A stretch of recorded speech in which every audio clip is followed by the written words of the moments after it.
Then s equal arrow items plus plus s arrow top equal to value. This basically like increments the top and add the new element at the top, the new top index. And then you have printf pushed ampersand, I mean percent d, which is used to print the message indicating the value is pushed. Then you have the pop operation, int pop, which is used to remove the element from the stack. So first you have to check if it is empty or not. So we use if is empty as is the stack. So we check if the stack is empty, and if it is empty, we print stack underflow, which is an error, like error message to show that the stack is empty, and then you return -1. So when you return -1, you do that to indicate that the operation has failed. Then return s arrow items, s arrow top minus minus. This basically return the top element and decrement the top.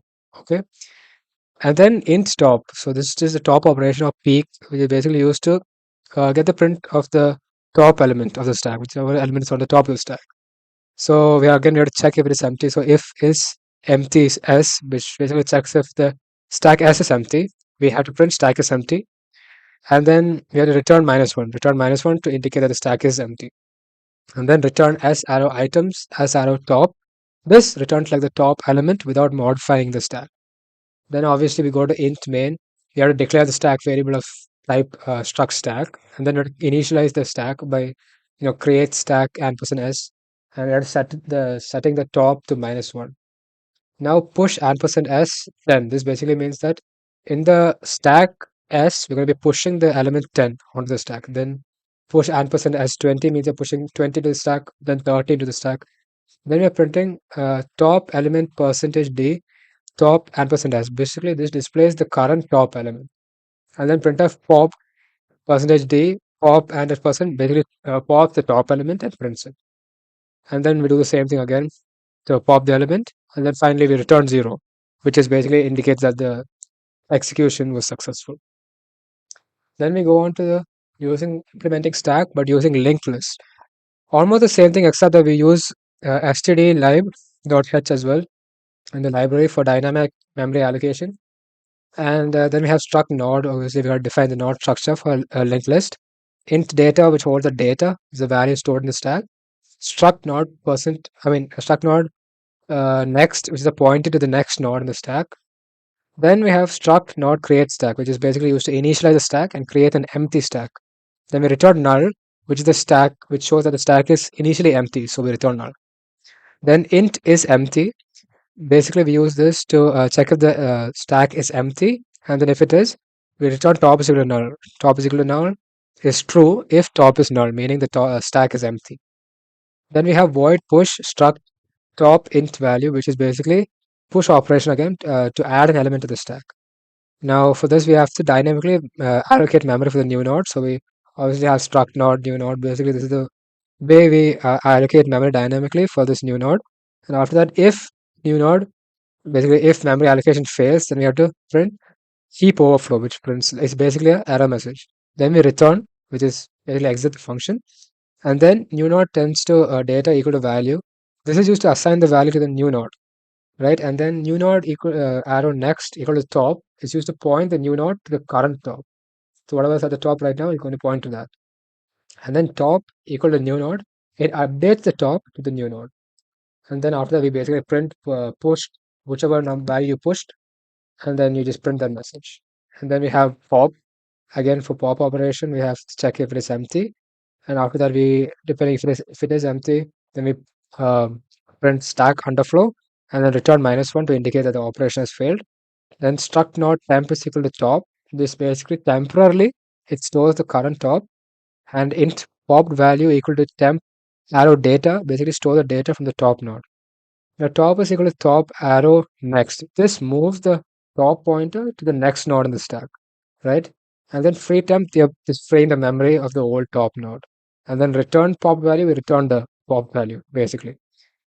Then we have the int top, which is basically to get the top value, to print the top value. So again, we have to check if it is empty. So we check if the stack is empty using if is empty top.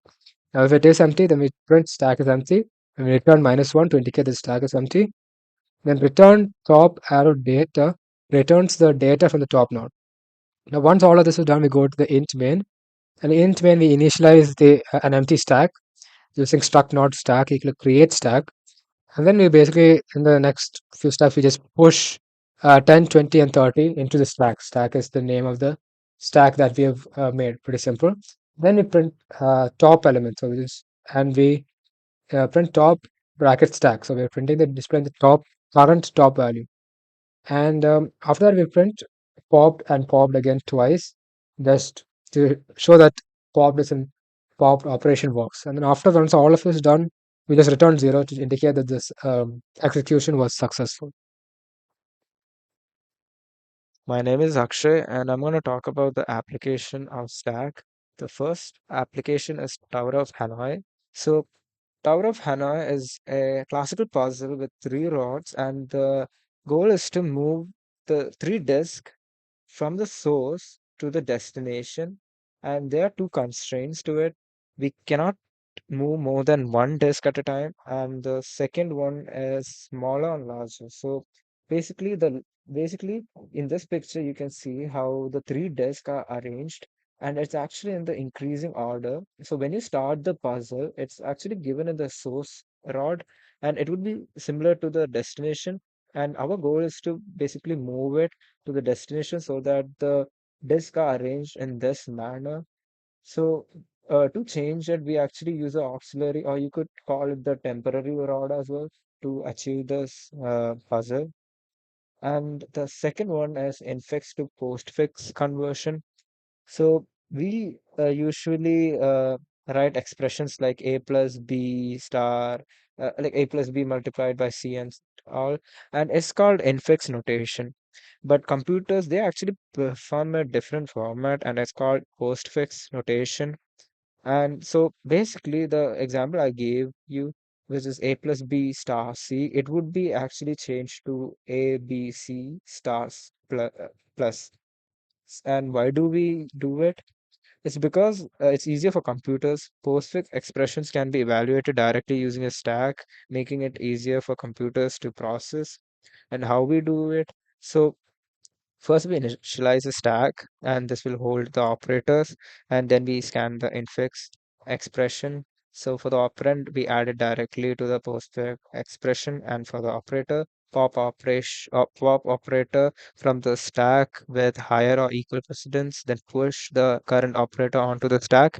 And if there is left parentheses, then push it onto the stack. And if there is a right parenthesis,